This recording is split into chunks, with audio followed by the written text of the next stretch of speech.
WhatsApp बच्चों, बेटा the poem which we are going to discuss today is fire and ice. Fire and ice composed by Robert Frost. बेटा poem बड़ी simple है, short है, crisp है, but again the message it conveys is really vast. The message is relevant, the message is even contemporary. जब poetry लिखी थी तब से लेकर आज भी the message of the poem, the theme of the poem is still relevant. Let's discuss the poem. Some say the world will end in fire, some say in ice. अब बेटा दो आइडियोलॉजी वो बता रहा है. Now there are two ideologies कहती हैं. एक कहती है कि the world will end in fire, और एक आइडियोलॉजी कहती है कि the world will end in ice. अब इसका बेटा डबल मीनिंग है, दो मीनिंग है. पहला मीनिंग है लिटरल मीनिंग और दूसरा मीनिंग है symbolic meaning. Literal meaning is actually based on scientific theories. जैसे फर्स्ट वाले है, सम say the world will end in fire. It means some of the scientists, some of the environmentalists believe that the world will end in fire. It means fire का मतलब यहाँ पर क्या है, global warming. अर्थ जो है उसका टेम्परेचर जो है वो इंक्रीज हो रहा है. ठीक है, तो पहला आइडियोलॉजी क्या है, the world will end in fire. Now there are some advocates that there are some scientist who advocate that the world can be ended in ice. It means ice age आ जाएगी, ऐसा atmosphere हो जाएगा कि the whole world will be covered in ice caps. सारा world खत्म हो जाएगा, ह्यूमन एग्जिस्टेंस खत्म हो जाएगा. ठीक है, तो there are two theories, there are two ideologies. अब इसका सिंबॉलिक मीनिंग क्या है? सिंबॉलिक मीनिंग कहता है बेटा, जो फायर है ना, सिंबॉलिक मीनिंग बताता है फायर स्टैंड्स फॉर इमोशनल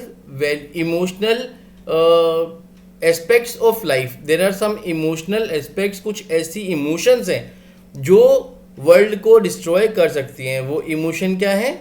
वो इमोशन है ग्रीड, लस्ट, एंगर. ये सब इमोशंस हैं जो which can completely destroy the world in a twinkling of an eye. आज की डेट में आपको पता है बेटा, most of the countries in the world are nuke countries. Nuke countries means they are capable of using nuclear weapons, जिसको हम बोलते हैं WMD, weapons for mass destruction. अब यहाँ पर ग्रीड की बात क्या आ रही है, लस्ट की बात क्या आ रही है, एंगर की बात क्या आ रही है. Even a small issue can result in powerful destruction. एक छोटे से इंसिडेंट से भी ऐसा डिस्ट्रक्शन हो सकता है which can never be measured, which can end the whole humanity in a twinkling of an eye. ठीक है बच्चों. दूसरा सिंबॉलिक मीनिंग है सम से इन आइस. अब यहाँ पर ये जो आइस वाली इमोशंस है ना, आइस को जो उसने सिंबलाइज किया है यहाँ पर, आइस का मतलब वो ये कहना चाह रहा है, people have become self centred, people have jealousy, people are completely careless about their own brotherhood, about their own humanity. एक को अगर कोई इशू है, कोई प्रॉब्लम है, तो दूसरा उसकी हेल्प के लिए नहीं आता. Everybody has become self centred, materialistic हो गए हैं, सिर्फ अपने बारे में सोचते हैं, अपने फ़ायदे के बारे में सोचते हैं. तो पोइट कहता है कि कुछ लोग कहते हैं कि ऐसी ये वाली इमोशन भी ख़त्म कर सकती है वर्ल्ड को. तो बेटा इन दो लाइनों में हमने दो मीनिंग देखे. पहला साइंटिफिक यानी जो इसका लिटरल मीनिंग है, सेकेंड जो इसका सिम्बॉलिक मीनिंग है. ठीक है, फिर आते हैं, आगे बढ़ते हैं. From what I have tasted of desire I hold with those who favour fire. अब जो पोएट है वो कह रहा है कि as far as my ideology is concern, as far as my thinking is concern, I have experience the emotions of anger more. वो किसको फेवर कर रहा है? वो कहता है फायर वाली जो इमोशंस है ना, they are more powerful. Now this theory, this ideology is accepted by the poet too. Poet भी इसको, इस आइडियोलॉजी को एक्सेप्ट कर रहा है. यानी क्वेश्चन आए, शॉर्ट क्वेश्चन, कि पोइट किसको फेवर कर रहा है, तो वो फायर को फेवर कर रहा है, वो इन वाली इमोशंस को फेवर कर रहा है जिसमें एंगर है और एक दूसरे के लिए लस्ट है या डिस्ट्रक्शन करने की क्वालिटी है, वो उसको फेवर कर रहा है। But if it had to perish twice, अब बेटा यहाँ पर वो एक आइडियोलॉजी को और सपोर्ट कर रहा है, कह रहा है कि अगर दो बार ही वर्ल्ड खत्म होना है, अगर ये वर्ल्ड जो है वो दोनों में से किसी भी तरीके से खत्म हो सकता है, तो जो यहाँ पर आइस है, यानी जो आइस वाली इमोशंस हैं, वो भी उतना ही कैपेबल हैं इस वर्ल्ड को डिस्ट्रॉय करने में। ठीक है, I think I know enough of it. अब जो आइस वाली जो सिंबॉलिक मीनिंग है उसमें क्या आता है, हेट्रेड है, जैसे कि मैंने आपको बताया, केयरलेसनेस है, सेल्फ सेंटर्ड हो गए हैं लोग, अपने बारे में सोचते हैं बस, दूसरे के बारे में नहीं, अपैथी वाली फीलिंग आ गई है उनके अंदर, दूसरों से किसी को कोई सिंपैथी नहीं है, सिंपैथेटिक एटीट्यूड नहीं है। These kind of things which we have just seen in a couple of last years in 2020 and in 2021, in both days we have seen how greedy, how selfish people have become। ठीक है, तो ये सब चीज़ें भी हमने recently Covid वाले period के अंदर एक्सपीरियंस की हैं। Is also great and would suffice, तो वो बोल रहा है कि ये जो इमोशंस हैं, जो हेट्रेड वाली हैं, जो ऐसी इमोशंस हैं जिसमें आप अपने जो फेलो ह्यूमन बीइंग्स हैं उनके लिए बिल्कुल केयर नहीं करते हो, you care only for your self, you do not care about anybody else in the world. ठीक है, अब तो वो कहता है कि ये वाली इमोशन भी इक्वली इम्पोर्टेंस रखती है। ठीक है, दोनों की दोनों ही इक्वल इम्पोर्टेंस है, बट वो फेवर पहले किसको करता है, फायर को, लेकिन वो इसको भी किसी भी तरीके से कम नहीं मानता। ठीक है, अच्छा बेटा, अब लिटरेरी डिवाइसेस की अगर बात करें तो बहुत सारे लिटरेरी डिवाइसेस हैं which will discuss while discussing the question answers. Poetic devices इसकी तब भी डिस्कस करेंगे। ठीक है, जैसे सम से यहाँ पर जो है वो एनाफोरा है। ठीक है, सम say the world will end in fire, WW repeat हो रहा है। यहाँ पर आपकी जो लिटरेरी डिवाइस है वो है एलिट्रेशन। ठीक है बच्चों, तो अभी हम डिस्कस करते हैं। अब इसके इंपॉर्टेंट क्वेश्चन आंसर्स देख लेते हैं। एनसीईआरटी के आपको बच्चों सारे क्वेश्चन आंसर्स करने होंगे, but apart from besides NCERT questions there are some other important questions as well which we should discuss. What makes the poet agree with those that the world will end in fire? अब poet ये क्यों बोलता है, ये क्यों agree करता है कि जो फायर को फेवर कर रहे हैं वो सही है, वो ठीक कह रहे हैं? तो इनिशियली पोइट का जो थॉट प्रोसेस है, इनिशियली जो पोइट की जो आइडियोलॉजी है वो इनके फेवर में जा रही है, फायर वालों के फेवर में। क्यों जा रही है?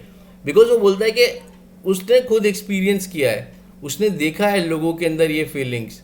ठीक है, एंगर, लस्ट, ये फीलिंग उसने देखी हैं, तभी वो इनको फेवर कर रहा है। Why is there a difference of opinion regarding the end of the world? Difference of opinion क्यों है बेटा? Because both the things, both the elements, fire and ice, both of them are equally important, both of them are equally capable of destroying the world, literally and symbolically, दोनों ही तरीके से both these elements। एक तो हो गया जैसे हमने बात करी थी कि लिटरल मीनिंग जो है कि फायर से ग्लोबल वार्मिंग की वजह से जो भी हो सकता है, या अर्थ का जो क्रस्ट है उसमें प्रॉब्लम आ सकती है, अर्थ का जो कोर है वहाँ पर टेम्परेचर इंक्रीज होता जा रहा है, उससे इशू हो सकती है। ठीक है, ये हम फेस भी कर रहे हैं बेटा। आपने देखा होगा कि रिसेंटली जो नेचुरल डिजास्टर्स हैं उनकी फ्रीक्वेंसी बहुत ज़्यादा, frequency and intensity has increased multifolds, बहुत ज़्यादा बढ़ चुकी है उनकी, दोनों ही चीज़ें, फ्रीक्वेंसी भी और इंटेंसिटी भी। ठीक है, अच्छा जी, दूसरा आइस वाला जो बात है उसमें भी लोगों के अंदर एक दूसरे की फीलिंग ख़त्म हो चुकी है। ठीक है, और अगर आप साइंटिफिकली देखें तो ये भी आइस एज के लिए भी एक खतरा हो सकता है, एक डेंजर हो सकता है। ठीक है, अच्छा जी, नेक्स्ट आता है how according to the poet will ice suffice to destroy the world? Poet ये क्यों कहता है कि जो ये जितना भी आइस वाला जो मैटर है ये भी इक्वली कैपेबल है इस वर्ल्ड को डिस्ट्रॉय करने के लिए? एक बार ये देखते हैं, यहाँ पर हम देखेंगे। I think I know enough of hate to say that for destruction ice is also great. अब देखो, पहले वो कह रहा है I have tasted of desire I hold with those who favour fire. पहले वो ये बताता है कि मैंने एक्सपीरियंस किया है, मैंने देखा है लोगों के अंदर कैसी इमोशंस है, कैसा एंगर भरा हुआ है लोगों के अंदर, कैसा क्या लोगों के अंदर कितनी ग्रीड है, ठीक है। दूसरे में वो इसको आइस को सपोर्ट क्यों करता है? I think I know enough of hate to say that for destruction ice is also great. यहाँ पर वो उसको कंपैरेटिवली उससे वीक नहीं मानता फायर से। इनिशियली वो फेवर करता है फायर को, but by the end of the poem, when he is about to finish the poem, he makes it clear that both these elements, both these emotions are equally capable enough to destroy this world. ठीक है बच्चों, तो वो इसको भी face कर चुका है, इसको भी देख चुका है। Next, what is the message of the poem? बेटा मैसेज और थीम, तो पहले थीम की बात करते हैं। थीम में तो उसने ये बताया है कि किस तरीके से वर्ल्ड के लिए ये दोनों इमोशंस खतरनाक है। मैसेज वो ये कहना चाहता है, how to control our emotions, how to control our activities which are moving us, which are throwing us towards our own doom. मतलब we are inviting our own doom by indulging ourselves with the activities which are against the nature and the humanity. दोनों के ही लिए हमें उनको control करना चाहिए, otherwise the whole world will collapse. ठीक है बच्चों, let's talk about the poetic devices of this poem. सबसे पहले एलिट्रेशन की बात करते हैं। बेटा एलिट्रेशन में क्या होता है कि आपके जो कॉन्सोनेंट्स हैं, एक तो होता है vowel A E I O U, rest of the letters are known as consonants. जो कॉन्सोनेंट्स हैं बच्चों वो रिपीट होता है, उनका साउंड रिपीट होता है, उनकी वैसे रिपीटेशन नहीं। माइंड यू, आपको ध्यान रखना है कि उनका साउंड रिपीट हो, उनका प्रोनाउंसिएशन सेम होनी चाहिए, ठीक है। सम say the world will end in fire. अब यहाँ पर देखो, सम से एस एस रिपीट हो गया, the world will end in fire W W repeat हो गया इस लाइन में, तो यहाँ पर दोनों में ही एलिट्रेशन है। अब बेटा एमसीक्यू के लिए, एमसीक्यू आपका टर्म 1 में एमसीक्यू होने वाले हैं, उसके लिए इस चीज़ को थोड़ा ज़्यादा फोकस करना है। जितनी भी आपकी कोर्स की पोइट्री सेक्शन जो है उसमें हम जितनी भी पोएम डिस्कस करेंगे सबकी पोएटिक डिवाइसेस मैं आपको बताऊंगा, ठीक है। अगर आप ये वीडियो देख लोगे तो it will be really helpful for you, और आपको बुक भी खोलने की जरूरत नहीं पड़ेगी पोएटिक डिवाइसेस के लिए। आई hold with those who favour fire. अब बेटा इसके अंदर एफ एफ रिपीट हो गया, देखो आप एफ एफ का साउंड रिपीट हो रहा है, तो इसमें भी एलिट्रेशन है। उसके बाद एसोनेंस। एसोनेंस क्या होता है बेटा, जैसे एलिट्रेशन में हम क्या करते हैं, कॉन्सोनेंट का साउंड रिपीट होता है, ऐसे ही एसोनेंस के अंदर वोवल का साउंड रिपीट होता है। But if it had to perish twice, अब यहाँ पर आई आई का साउंड रिपीट हो रहा है, तो यहाँ पर क्या है, एसोनेंस, ठीक है बच्चों।